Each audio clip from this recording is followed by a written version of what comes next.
Welcome to Crash Concepts, where the economy, energy, and the environment are explored. Up next, fresh ideas and insights into the factors that are driving the world and shaping your future.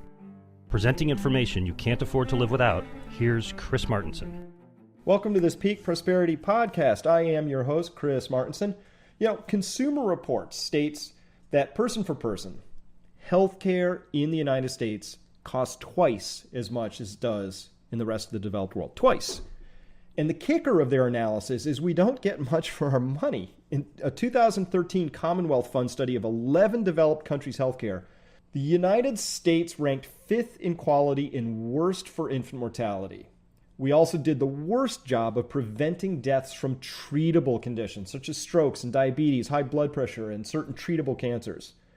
Now, this all obviously speaks to something that can be addressed, should be addressed, and that we should look at. So today, we're welcoming Chris Kresser to the program. Chris is somebody I remember from being a part of the site a long time ago, back when he was a student. Now he's a very successful entrepreneur and writes one of the most popular natural medicine blogs on the web. It has been named by Greatest.com as one of the 50 most influential voices in health and fitness. Now, in today's discussion, we're going to explore the world of functional medicine and other approaches to health and wellness that offer the potential to complement or, in some cases, replace conventional Western medical treatment. Now, some of these practices have been used by Eastern cultures for millennia. Others are just coming to light now. But the common thread in each is to focus on the biological uniqueness of each patient and use an evidence-based approach to identify and resolve the underlying condition, rather than merely treating the symptoms, which modern healthcare does all too often. So through his website and books, Chris provides a wealth of guidance and resources for how each of us can and should, if we care about living better and longer, take an active role in improving our health and well-being.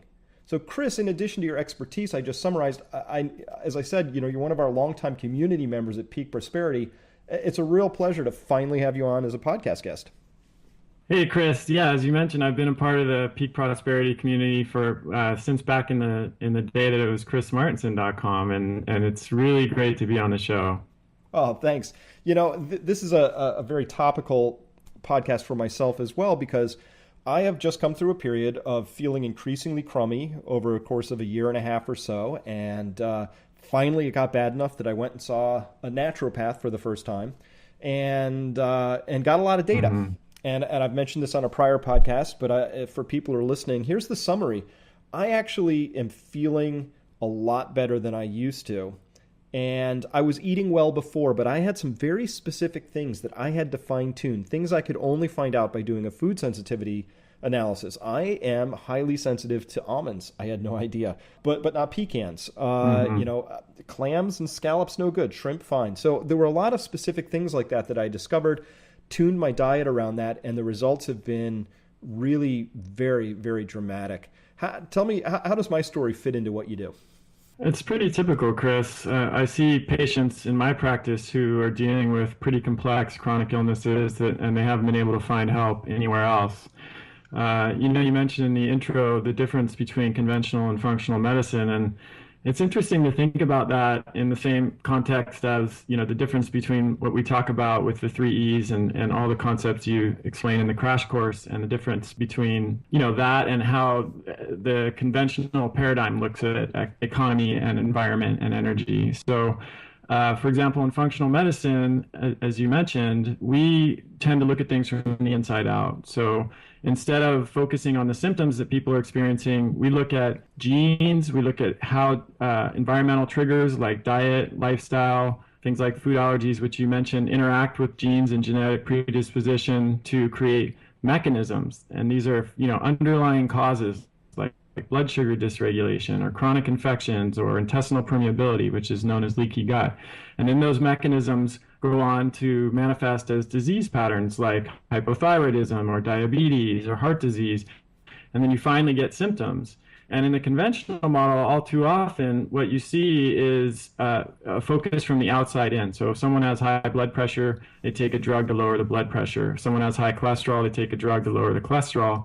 there's often no investigation into why the cholesterol was high in the first place, or why the blood sugar was high in the first place, the blood pressure was high in the first place. And, in the same way, our economic system is often functioning in that capacity. So there's a lot of band-aids being applied to problems instead of a deeper investigation into why those problems exist in the first place, and thinking from more of a systems-based approach to try to resolve them. So I think there's a lot of parallels between functional medicine and the kind of approach that we're taking at Peak Prosperity. So if I understood that correctly, Chris, then functional medicine is really a synthesis of trying to get that seeks to get to the root cause, and is maybe going to use a variety of approaches, some Western testing, some Eastern methods, things like that. Whereas in your view, and I would share this view, maybe if I could paraphrase it this way, but Western allopathic medicine really does a great job of treating symptoms, but the symptoms are, you only get relief from symptoms, you never get cures from symptoms.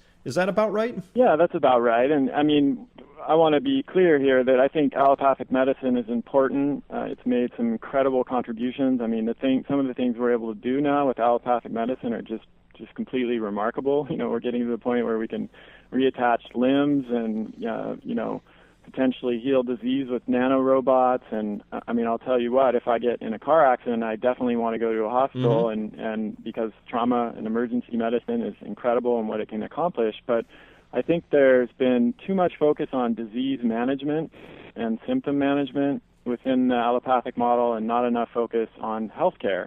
And, Ben Franklin said an ounce of prevention is worth a pound of cure. And again, that's true. I mean, that's particularly true in medicine, but it's true in many other disciplines as well. And that's where functional medicine is really focused. And I really believe, and I think the data and the research supports this, that if we did focus more on preventative medicine, things like optimizing our diet, stress management, getting enough sleep, addressing some of the issues that you've been addressing in your work with the naturopath, our healthcare system would be in far better shape, far more sustainable over the long term, and not in danger of completely falling apart as it is now.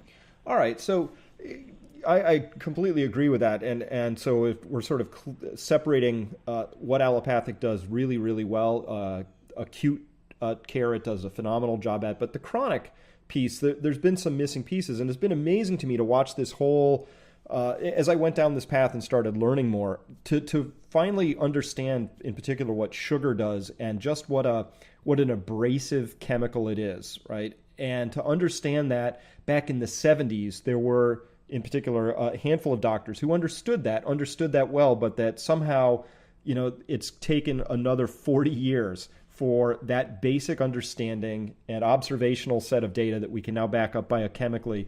It's taken 40 years for that to sort of percolate through to the point that they're just talking about now, maybe we should start limiting the amount of sugar in the vending machines at the elementary schools, drink bars, so it's just amazing to me how long it takes for we'll call sort of the more subtle and chronic things to really penetrate that allopathic mindset, and around which I would call maybe our food guidelines sort of fit into that same approach, that it just seems to have taken forever for solid observations to have come to the fore.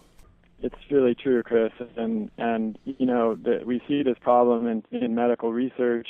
There's often a really big lag time between what's evident in the scientific literature and what is discussed in the mainstream, both in the general public and the medical establishment. So a good example would be cholesterol and dietary cholesterol and saturated fat. For years, we've been told that eating cholesterol and saturated fat raises cholesterol levels in our blood, and then, higher cholesterol levels in the blood lead to heart attacks. And if you look in the current scientific literature, you'll see that almost nobody, no researchers really believe that dietary cholesterol has any impact on blood cholesterol for the majority of people. And in fact, in Europe and Japan and other industrialized countries, they've completely abandoned any restrictions on dietary cholesterol because the research doesn't support it anymore. And yet in this country, we still see lots of people eating egg white omelets, and if you ask the average person on the street, they'll tell you they're avoiding cholesterol because they're concerned about their heart health. And when we start to have this discussion about why it takes so long for new research to percolate down, part of the discussion, of course, is conflicts of interest. So, statin drug industry is based on lowering cholesterol, and that is a multi-billion-dollar industry, and big pharma and insurance companies are vested in maintaining the current paradigm. And when new research comes to light that contradicts that paradigm and might threaten the financial interests of some of those companies, it's less likely to be they're less likely to share that information or make sure that it gets out in the same way. So I'm not a conspiracy theorist. I don't think there are any conspiracies here. I think it's just basic economics and also just the difficulty of shifting a dominant paradigm, which you know very well from your own work, Chris. Well, absolutely. But if advancing your own personal interest is a conspiracy, I commit them every day, and I understand why companies do it. I mean, if you've got a big investment in a way, you defend that, whether that's right or wrong. Absolutely. It's just that happens all the time. So, Chris, your particular go for it. I was just going to say there's one of my favorite quotes is from Upton Sinclair that says it's difficult to get a man to understand something when his salary is dependent on him not understanding it. Well, there's a lot of mysterious not understanding going on in these places, and I think that quote, I love that quote too. It explains a lot. So, Chris, your particular approach to health and wellness, then, as I understand it, focuses on the uniqueness of the individual, which I echoed in my own personal story, and it's working for me. Mm-hmm. So you're seeking to find and address the underlying conditions. Let's say that I walk in the door with a specific health complaint. Describe your diagnosis and treatment process. What I really want to get at here is that even though the larger machine has an old paradigm that is sticking to, people, if they choose to, can seek out a practitioner like yourself and get tailored, specific medicine. Is that correct? Sure. Yeah, and there are a lot of people out there who are doing this kind of work in functional medicine, and the process looks really different. So typically, when you go see like a family care practitioner within the insurance model, you might have an initial appointment that lasts 10 or 15 minutes, which is about enough to collect some main complaints and prescribe a medication or two to deal with those complaints. It's not really enough to get a sense of what's happening in this patient's life, what their diet is like, how they're managing their stress, if they're getting enough sleep, are they getting enough physical activity. So in functional medicine and with me, the intake process looks very different. In fact, before I even see a patient, I send them several pages of forms where I ask them really detailed questions about their symptoms, their diet. We have a diet survey, the 3-day diet diary that people fill out. I ask them some pretty subjective, open-ended questions about why they think that they're experiencing their current symptoms, how committed they are to recovering their health, what obstacles or beliefs might stand in the way of recovering their health. And in this way, I gather a really complete picture of the whole person, not just their symptoms and their complaints, but everything that's going on in their life that might contribute to why they're feeling the way that they're feeling. And then I also do a lot of lab testing. I do a comprehensive blood panel, and based on some of the other complaints, I might do stool testing, might do urinalysis, might do saliva testing for stress hormones. I might do 24-hour urine testing for sex hormones like estrogen, testosterone, progesterone, some of the stress hormone metabolites. There's a whole range of testing that we do. There's a saying in functional medicine, which is test, don't guess. And I'm a big believer in collecting data and analyzing it and using it to guide the treatment process. And then from there, we'll use a combination of dietary changes, botanical medicine. I'm trained as an herbalist, nutrients and supplements, which are sometimes called nutraceuticals, to achieve certain goals. And then, of course, lifestyle change. So these are things like optimizing physical activity, again, stress management techniques like mindfulness-based meditation practices, making sure that people are getting outside, that they're having enough fun in their life, that they're connecting with other people, that their relationships, they have working on their relationships, high quality relationships. So it's really a holistic approach. Now, you mentioned a number of things there, which I want to ask more about, and it gets to this. In your experience, then, you're putting a lot of things into this basket around becoming healthy, staying healthy, and living well. You've mentioned nutrition, fitness, mindfulness. You mentioned meditation. How does that factor in? Yeah, well, meditation is one of many techniques that can be used not just to manage stress. I mean, that's what I would say is a side effect, a beneficial side effect of meditation. But meditation at its core is really an awareness practice. So it increases our awareness of how we relate to ourselves and how we relate to the world around us. And awareness is really the crucial element that is a precondition for any kind of change that we want to make in our life. Because if we're not aware of what we're doing and how we're thinking and acting and behaving, we will not be able to change. So a simple example of this is, let's say you work in an office, it's a stressful job, you're trying to make dietary change and eat less processed food. You had a really stressful day at work, you come home, you come into the kitchen, there's a bag of chips that someone left on the counter. And before you know it, your hand's in the bag and you're eating chips because you're so stressed out, you're not even really paying attention to what's happening, and you're engaged in kind of unconscious behavior. So where meditation or mindfulness practice can help in that situation is you become aware of what you're doing as you're doing it. And once you have that awareness, you then have a choice of whether you're going to stop, and not follow through with that behavior.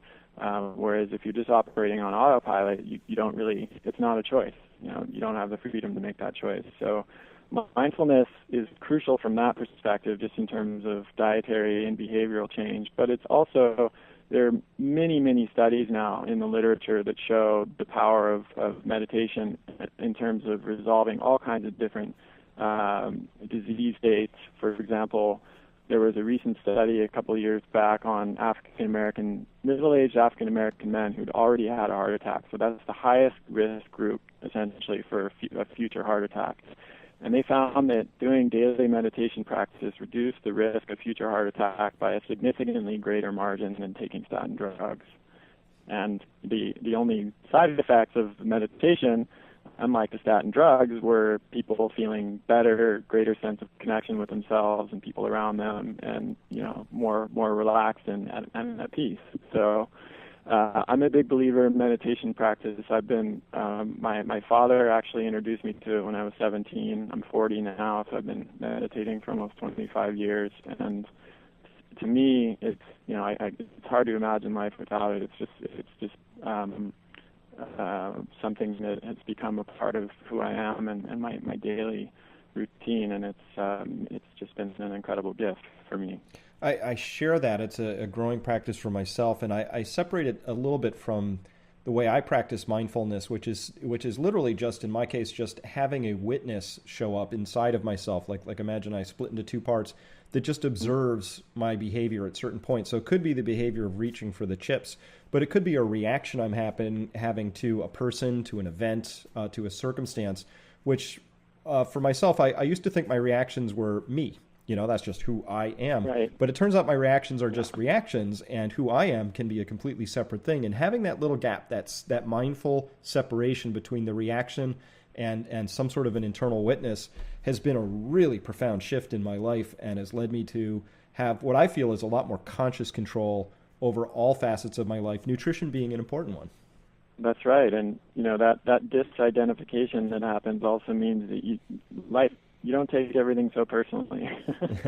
You see things as they are, and it's not that you don't take responsibility, but it's that everything doesn't mean something about you, and that can really be a relief, and it can really free us up to make positive changes. Whereas before we can, we have that awareness, we can get stuck in a cycle of self-recrimination and judgment and blame. So, yeah, I mean, I think this is a crucial health practice, so I prescribe it to my patients. And I'm not dogmatic about the form or type of meditation. I think from a research perspective, there's plenty of different studies that show that whether you're doing transcendental meditation or vipassana or Zen-based practice or something like that, it all is helpful. And I also try to emphasize that it's not, meditation is a part of certain spiritual and religious practices, but meditation itself as a technique, it does not have to be religious, and it can be done by people of all different religious faiths. And executives at Google and Apple Computer and other major companies are doing it in a secular, non-religious way, and they're seeing all kinds of benefits in terms of productivity and their own health and their relationships with people, their coworkers and their family members. And so, it's a powerful tool in so many different ways, and so that's why it's always part of the discussion that I have with patients. And I think it goes further in my world. It becomes a resilience practice because I think that regardless of what future arrives, it really doesn't matter whatever arrives. That good health and good nutrition and mindfulness, that those three things together will serve you well in any circumstance, whether the future is a lot rosier or less rosy or what doesn't matter. They serve today, they serve tomorrow, but this idea of emotional resilience is a hard thing for a lot of people to get their hands around. To me, this is like the critical first step. Is this mindful practice, and whether that's attained through, again, I'm not dogmatic either. If you want to do it through dance therapy, or you want to do it through Tai Chi, or you want to do it through Vipassana sits, yoga meditation, I don't care. But whatever works for you, because different things work for different people. I found what works for me, and by the way, it's not sitting cross-legged with my fingers held in a nice little Om shape, right? That doesn't work so well for me, but I found what does, and so I'd invite anybody listening, experiment, because there's a lot of different ways to get to that point. Many paths. And that's right. And I'm so glad you mentioned resilience, because I think that's a powerful theme that goes through everything that we're talking about. And that's how I view my work with people is helping them to improve their physiological, emotional, psychological, and even spiritual resilience. And those are all connected. We were chatting before the show about how the Western medical model and just Western philosophy in general, which is based on Cartesian dualism, has really kind of separated mind and body and spirit in an artificial way. I mean, in reality, when you think about it, there is no separation between those things, and it's impossible to have physical symptoms that don't impact our psychology and our emotions. It's impossible to have emotions that don't impact our physiology and our thought process. And we've created language that makes it seem like these things are separate, but in truth, there is no separation. You can't find any separation in scientific studies. It's just not there. So I think the functional medicine model is so powerful because it integrates all of these different aspects of who we are, and it recognizes that if you're really seeking wellness in the true sense of the word, you can't focus on one thing at the exclusion of the other things, because if the things that you neglect are going to hold you back from achieving your goal. Well said. Well said. I want to focus now on the nutrition side a bit. I know that you write a bit, pretty frequently actually, about the Paleo diet and lifestyle. It's very popular now for some good reasons, although the movement does have its critics here and there. What's your perspectives on the merits and weaknesses of Paleo? Yeah, I'm both a Paleo advocate and a Paleo critic. It's perhaps a unique position to be in. I think Paleo is a fantastic starting place, but it's not a destination. And what I mean by that is that as human beings, we do all share some important similarities, certainly genetically. And all organisms, I mean, human beings are organisms, like it or not.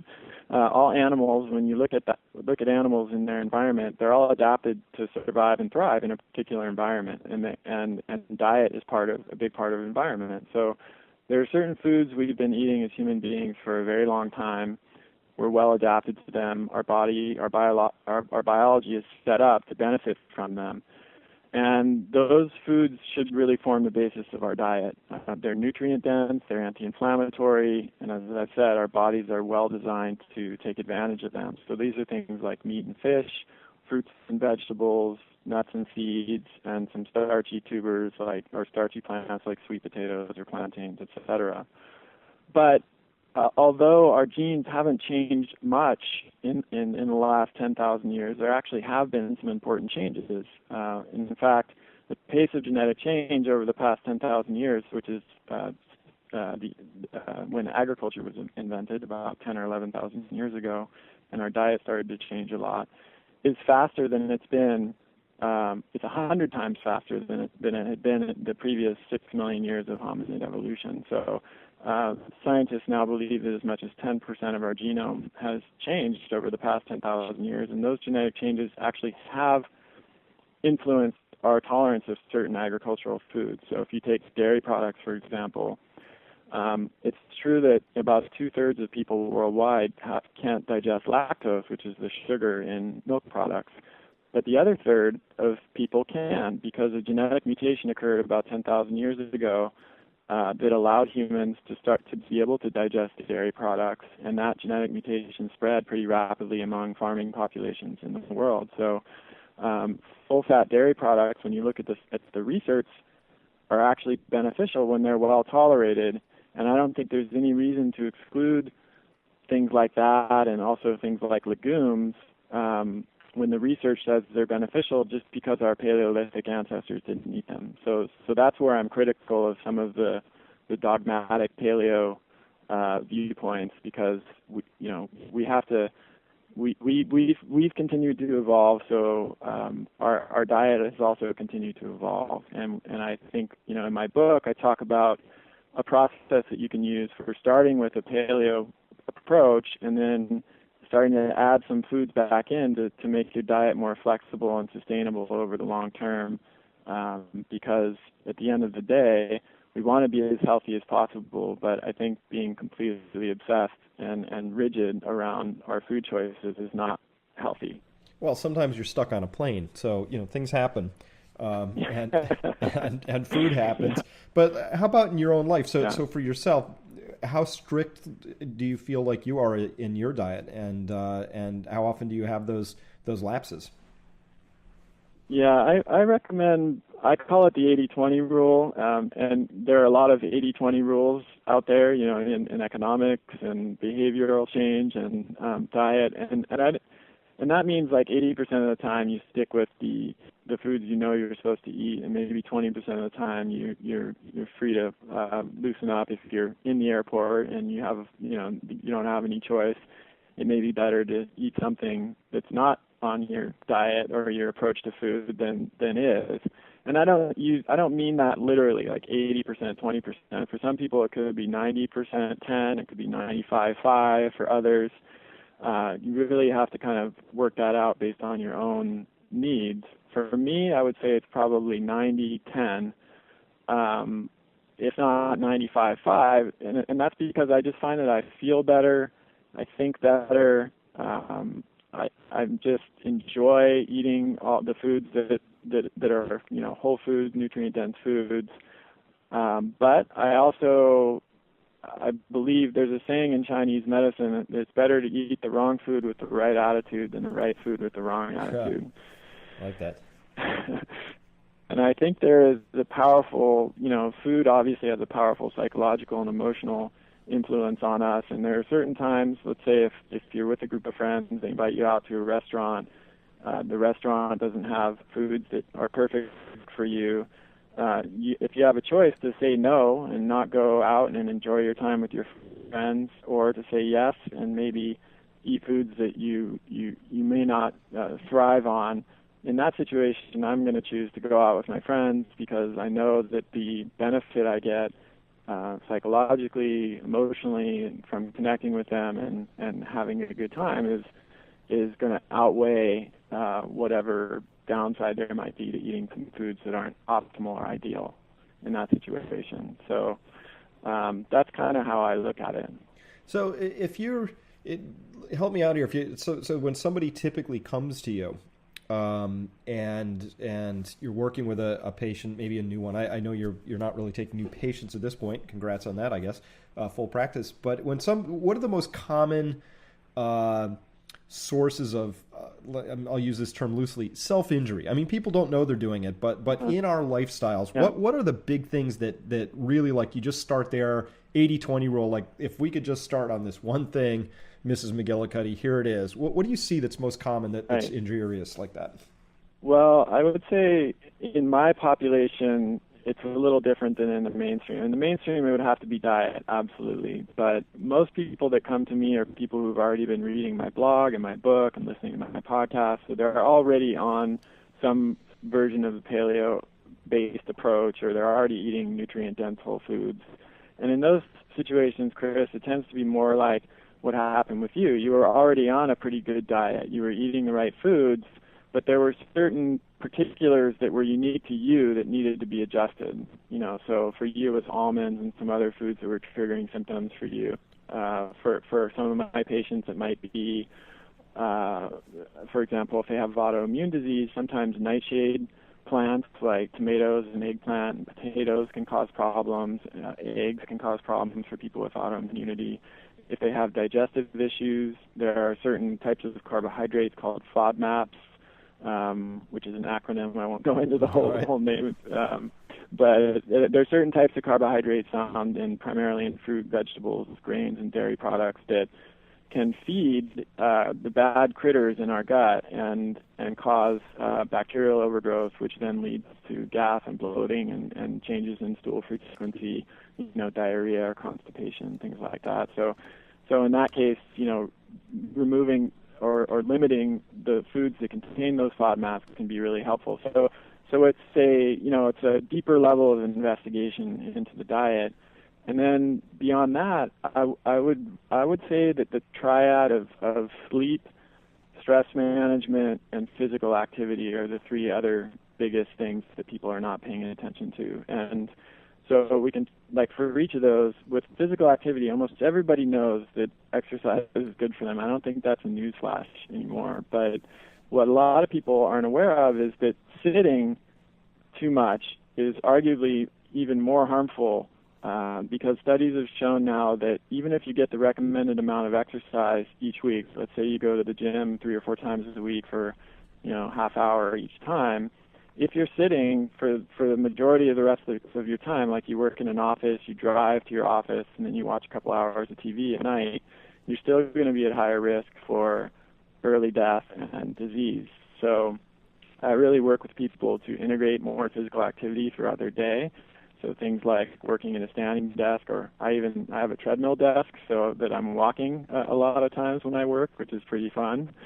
You can take frequent breaks, even just a 2-minute standing or stretching break every 40 to 50 minutes has been shown to really mitigate some of the harmful impacts of sitting. If you commute to work, you could try riding your bike or walking. If you work too far away from your home, you can drive and park about a mile away from your office, so you can at least get a 2-mile, back and forth walk to your office.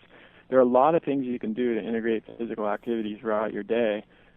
Sitting on a yoga ball instead of a chair, where you're constantly doing these micro movements, and those changes arguably can have a bigger impact than just getting more exercise.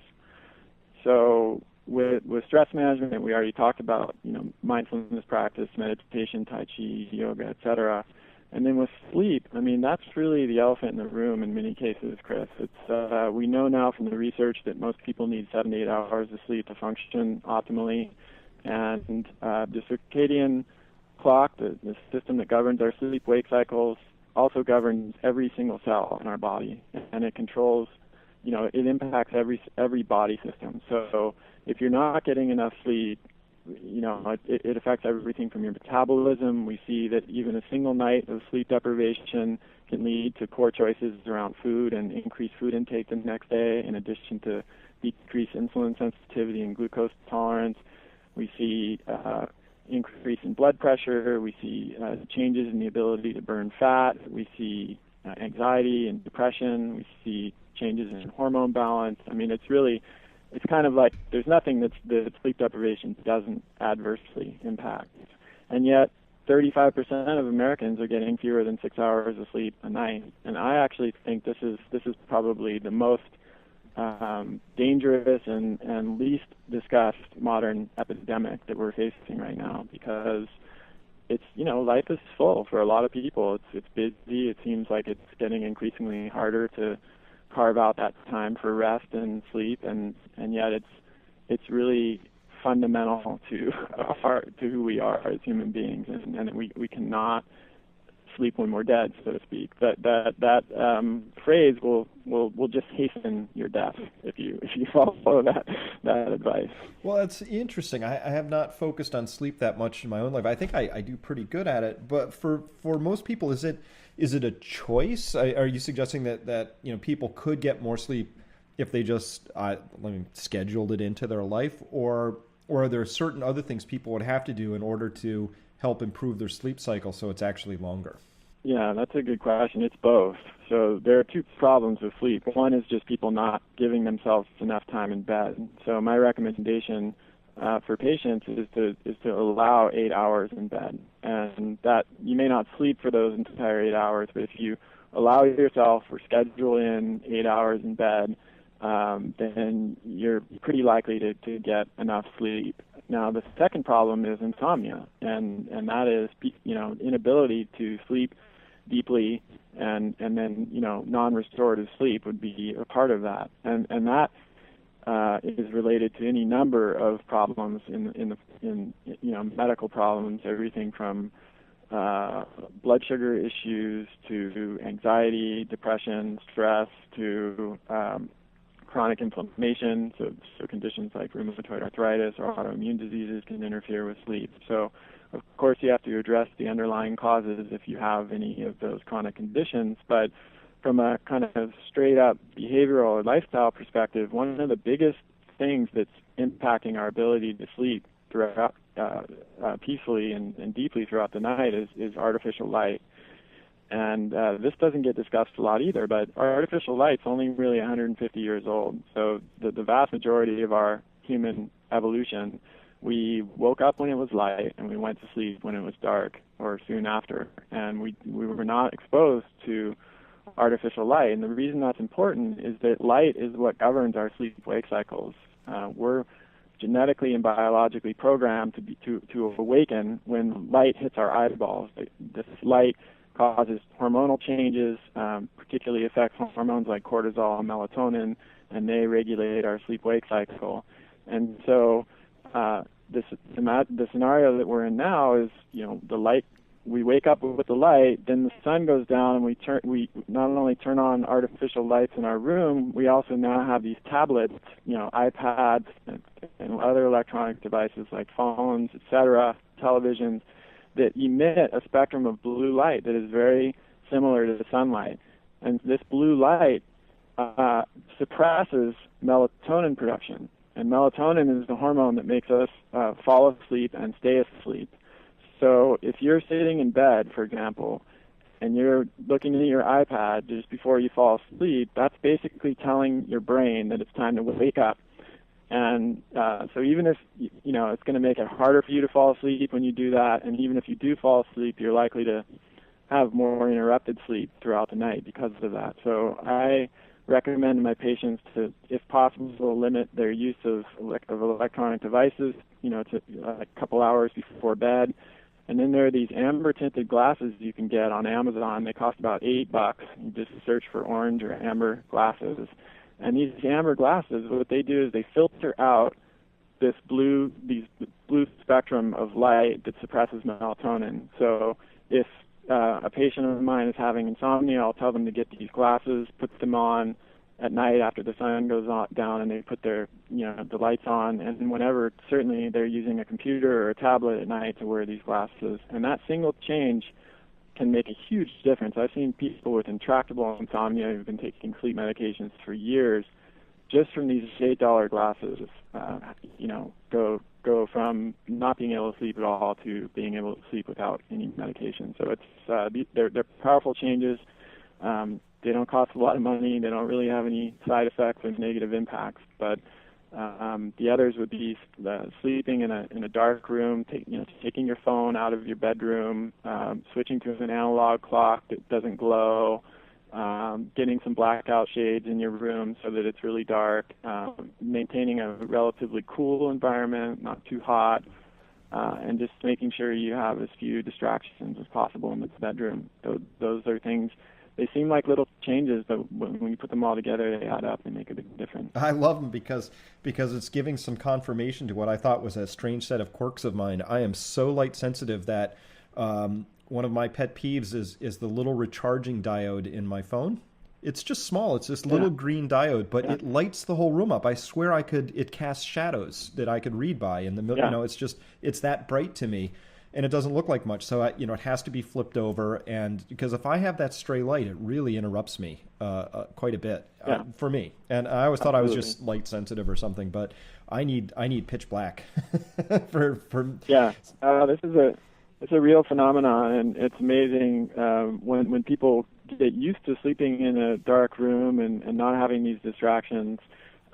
It's amazing to see how obvious it is that those things do affect your sleep when if you're in a situation where you don't have as much control over your environment. So there are a lot of changes that we can make that don't cost anything, and they're not even that intrusive in terms of how they affect our life, but they can really have a powerful impact on our health. I can't wait to try the amber glasses. I know a couple of people that I'm going to order some for. That's fantastic. Very specific advice and sounds cheap, so we're going to try that one. Thank you so much for that particular tip. I'd not heard that. That's great. So I see where I've taken up enough of your time today, and I really, really appreciate your time. I know that your website is chriskresser.com. That's Kresser, chriskresser.com. Mm-hmm. But what else have you got? And in terms of how people follow you, and I mean, you've got a book, you've got a podcast. Tell us how people can follow you. Sure. So, on my website, I have over 11 now free ebooks on various topics, from including weight loss and thyroid disorders, high cholesterol, gut health, etc. So those are completely free. People can download those and learn a lot. My book is Your Personal Paleo Code, but in late December, it's going to be published in paperback under a different title, which is The Paleo Cure. My podcast is called Revolution Health Radio, and that's available on iTunes and on my website. And as you mentioned, Chris, I'm not currently taking new patients, but for people who are interested in functional medicine and would like to find a practitioner who's familiar with that approach, you can always check the Institute for Functional Medicine website. I believe it is functionalmedicine.org, O-R-G, and they have a directory of practitioners on there. And then you can also look at the Paleo Physicians Network, which is a network of physicians around the country who have a paleo orientation, who are at least familiar with and supportive of the paleo approach. So hopefully, if you need some help, you can find it with one of those two resources. I really encourage anybody listening, if you've got something that's just a health issue that's been with you for a very long time, and maybe it's just part of your personal story. Now, mine was that I was just getting old, and my joints really hurt, and I had just started to accept it, but I've discovered, and I can't wait to see how this continues to improve, but I discovered that was a completely treatable condition, and it was due to things that I needed a functional approach to unearth. It was very specific. I have my own little quirks dietarily that were important, and I also have some things to address around bringing more mindfulness in and continue to work on my sleep and things like that. So I'm a huge fan, and it really does work. And by the way, it really is one of the most important things we can do for both our physical and our emotional resilience. Chris Kresser, thank you so much for your time today, and thank you for the work you're doing. Hey, Chris, it's my pleasure. There's one more thing I realized I forgot to mention. What do you got?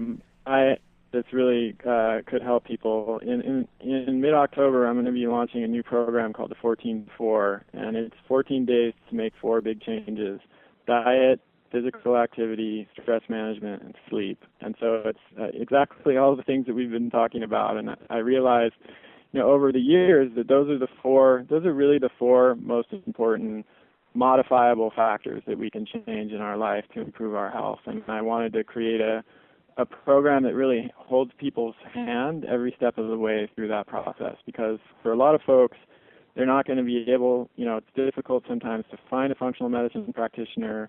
A lot of times you have to pay out of pocket because our insurance system, unfortunately, doesn't always support it.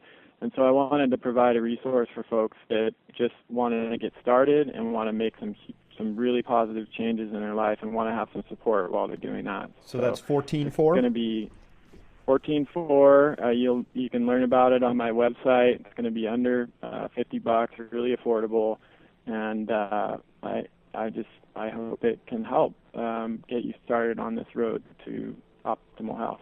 And when's the best time to start? Oh, today. Yeah, exactly. Yesterday, today. Well, yeah, that was the best time. Today's the second best. Second best time is always today. Yeah. Well, fantastic. It's been a pleasure, Chris. I really appreciate it, and I'm a huge fan and supporter of your work, and it's such important work that you're doing. So I'm glad that you're continuing to improve your own health and walk your talk and be a model for everybody, all your listeners and readers. Well, thank you for that, Chris. I appreciate it. And really, all the best of luck, and I hope we can do this again. And we'll certainly, we'll see how many people we can get to take the 14.4. Maybe I'll do it myself, and we'll have our own little experience with it and see what comes up. Sounds like fun. I'm going to be there. I mean, I've been doing this stuff for years, but I do a kind of 14-day program myself just to kind of hit the reset button a few times a year. It's kind of like a spring cleanse. So sounds good, Chris. Fantastic. Well, thank you so much for your time today. Take care.